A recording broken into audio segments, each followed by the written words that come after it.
What's going on, Geekdom? This is Chipmunk doing another reaction. This time I'm reacting to top 10 visually amazing fights in anime, and this is going to be from ViniiTube's channel.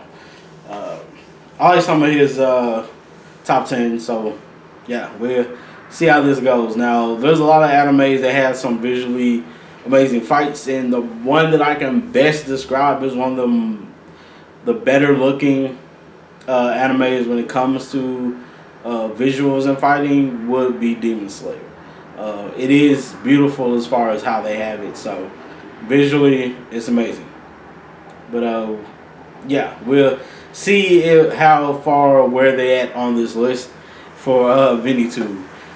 So let's go ahead and check this out.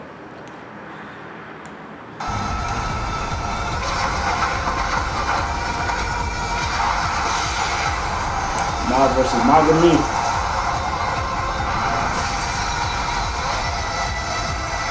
Am I correct in assuming that if you've been an anime fan for the past 5 years or so, you would have heard about Mob Psycho and how it has such amazing animation, to the point where there was actual drama when the show didn't win some online polls for the best animation and the like? That's wild if you ask me. To be fair, the angry mob, no pun intended, did have a point. Exhibit A, Mob versus Mogami. One could argue that Mob Psycho is pretty much a chain of fights filled with breathtaking animation, but I think this one stands out as it happens early in the second season and sets expectations for the rest of the series. Expectations that were easily met by the godly anime staff. This ain't One Punch Man with a cursed season 2, folks. It's a pivotal moment in Mob's character development and a breathtaking display of Japanese animation prowess. I can't be the only one who got chills when Mob breaks through Mogami after recapturing his resolve. Now that I've shown you this treat for your eyes, perhaps you want to try jumping into the Mob Psycho train too.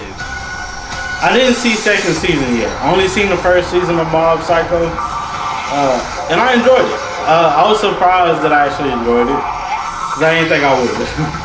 But it was, the first season was pretty good. I'm looking forward to watching the second. Next, it's a fight from Castlevania.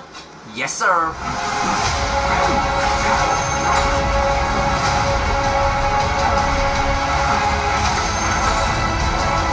Castlevania is an American production, but it looks very anime, right? And it has a source material that's Japanese, so I guess it counts. Hey now, I've talked about Chinese anime on this channel before, so it's only fair to include something from the West now, isn't it? But seriously though, do we really care too much about technicalities when we have one hell of a fight between Trevor Belmont and Death? The fight has no shortage of epic moments that help capture the adrenaline of playing the original games. The camera angles and the intense motion captures really hammer home the impact of jumping around while fighting Death himself. The dramatic comeback by Belmont is one of my favourite moments in the whole Castlevania series. It's not too bad. It's not too bad at all. Probably something that would make you want to check out Castlevania, right? While it's a far cry from the traditional definitions of Sakuga, given the context of the production, this is a damn good fight.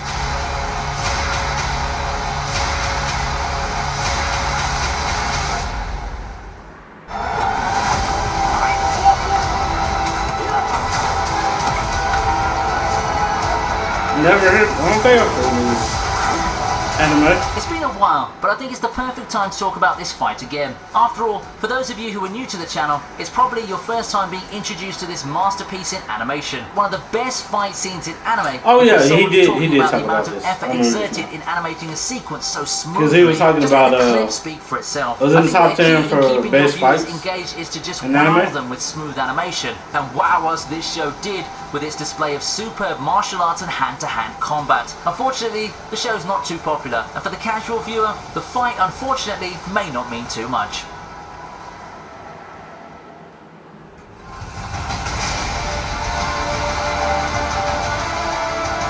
JJK, where do we start? To help dampen the unfortunate news about the manga recently, let's look at one of the many breathtaking action sequences that the show has to offer. Honestly speaking, there's a lot to pick from, and I'm not even sure which one to feature for my list. But after much deliberation, I decided to go for the Yuji and Todo fight versus Hanami. Why? Well, it's simple. This fight for me is probably the fastest paced fight that requires so much more I think this fight to pull off. is what made me like from the start. Jujutsu Just get Kaisen lost at the amount of fluid enough, movement that because attacks at your eyes. first I didn't too much care for it. A lot of ways to keep you engaged at the beginning parts of versus the Jujutsu techniques being put on Kaisen, display. but I think this Gotta fight watch this helped. fight. It's no question that the animation Helped a lot will as blow far you as away, me but the application of liking teamwork the and anime. various techniques used in synergy is also a sight to see. I also like how Yuji and Todo didn't win the fight technically. They had to stall and survive long enough for Gojo to arrive and do his thing, and that, my friends, is yet another visual spectacle to end the awesomeness of the whole thing.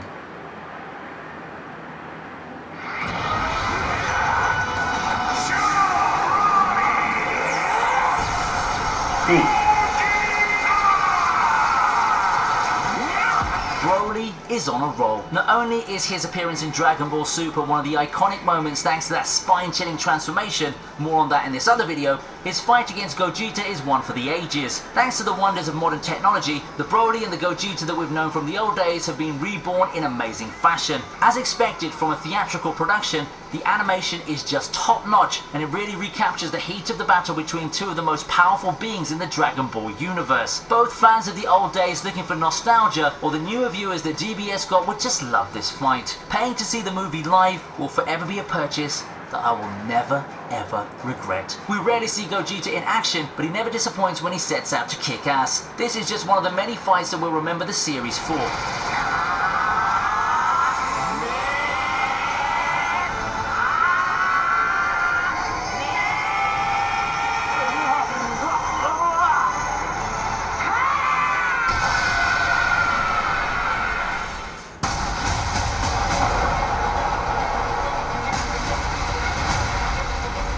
With a fight that has a foregone conclusion, there are a few things you can do to make it interesting. The biggest and easiest way, in my opinion, is to have the whole thing look so over the top to the point where the audiences will remember it for years to come. That, my friends, is how I'll evaluate Saitama versus Boros. We all know Saitama's going to win this one anyway, so the question is a matter of how is he going to win?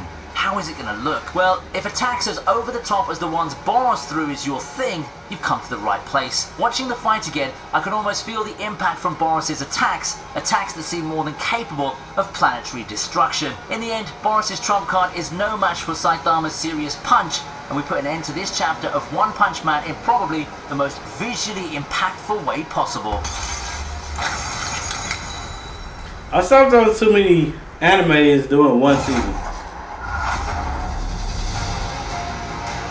What, you think that just because I mentioned episode 19 in the intro, we won't be having any Demon Slayer? Well, especially since the record-breaking movie just got released not too long ago, bringing with it the fight animations and effects that we've long known Ufotable for. Yes, that's right, we have Akaza versus Rengoku as our 4th place entry for the list for a good reason. It's more than 5 minutes of simple non-stop action featuring the techniques and art style that have long become Demon Slayer's signatures. Only now, being available on the big screen, you can see how much better everything looks. For those who haven't read the manga, the fight also came at an opportune time. Just when you thought that everything's over, here comes this far more powerful demon who pushes the fire Hashira way beyond his limits. It's a fight filled to the brim with emotion and stakes, and the fight is the one that leads to the tear-filled conclusion of the movie.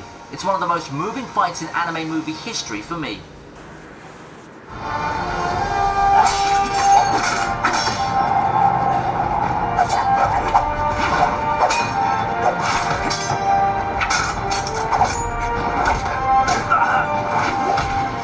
More theatrical productions coming up, and this is a fight that I've spent quite a lot of time talking about. Hey, I can't help it because it's really that good. We're talking about the climax of Sword of the Stranger. To be fair, most of the movie's fight scenes can qualify, as you can see with that early sequence of Luo Lang soloing those poor fools. However, I got a lot more into it when the time for the final battle came. Sword of the Stranger stands out from the other titles on this list because it's one of the titles that doesn't involve those supernatural powers or whatnot, just good old swordsmanship.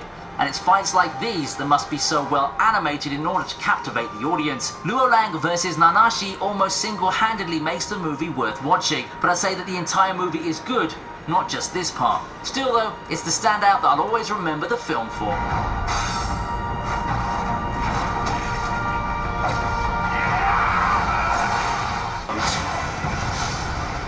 At the top of the list is none other than, you guessed it, Saber versus Ryder and Shiro. I ain't guess anything. I would have never guessed. We have a list of breathtaking fight I never seen this without before, featuring so. probably the holy grail of big screen productions in that regard. The Heaven's Feel trilogy has been nothing short of breathtaking with its animation on the fight sequences, and the third movie gave us the pinnacle of it all. The Saber versus Ryder and Shiro fight is something that I've been so excited to see when I started following the series. Then the trailer hit.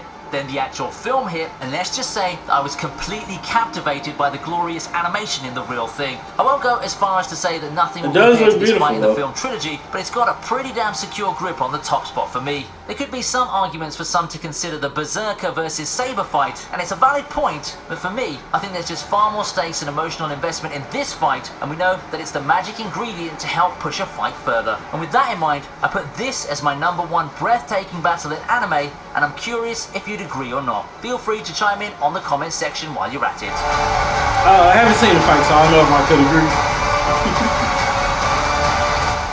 That brings us to the end. But yeah, so that was ViniiTube's top 10. It wasn't bad at all. Yeah, I was expecting. I was actually expecting Demon Slayer to probably be a little bit higher from what I've seen from Vinny, but it was in the top 5, so of his top 10. So it wasn't that bad. But I was expecting that one to be a little bit better, higher. But some of those do look amazing as far as how the art and stuff goes with the fighting and everything else. So I've never seen the Heaven series, so yeah. Probably have to check it out and see exactly how, or the Heaven movie, as far as he said it was a movie.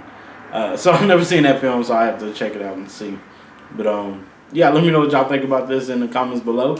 If you like this video, please put a like on the video. If you like, subscribe to see some more of my content, please do. If there's an anime that you think was visually much better than some of the ones that he put on the list, let me know. I'll definitely check it out and then also state, if I haven't seen it, also state if I think I agree or not with it. Because there's some stuff that I thought was visually appealing in some animes and stuff that's not on the list. But it's all, everybody's perception of what they think is beautiful and visually stunning and stuff like that when it comes to art. So yeah, the anime is part of, art, film, series and stuff like that. It's all art, so yeah. But thank you all so much for jumping on and giving me a try. I really do appreciate it. Please do take care of yourselves and each other. Peace, geekdom.